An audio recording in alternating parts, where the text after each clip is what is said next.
أعوذ بالله من الشيطان الرجيم. بسم الله الرحمن الرحيم. يا أيها المزمل قم الليل إلا قليلا نصفه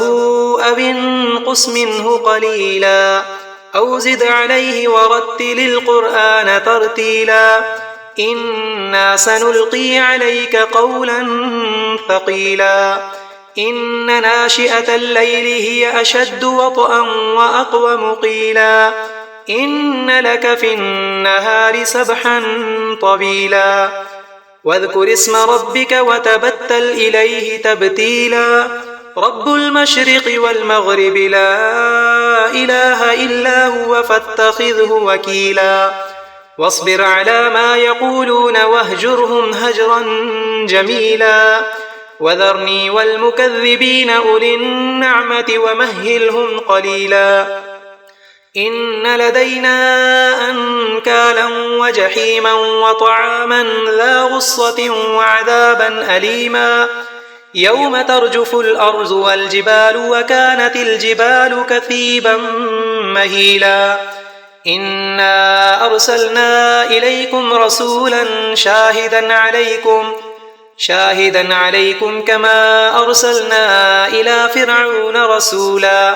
فعصى فرعون الرسول فأخذناه أخذا وبيلا فكيف تتقون إن كفرتم يوما يجعل البلدان شيبا السماء منفطر به كان وعده مفعولا إن هذه تذكرة فمن شاء اتخذ إلى ربه سبيلا إن ربك يعلم أنك تقوم أدنى من ثلثي الليل ونصفه وثلثه وطائفة من الذين معك والله يقدر الليل والنهار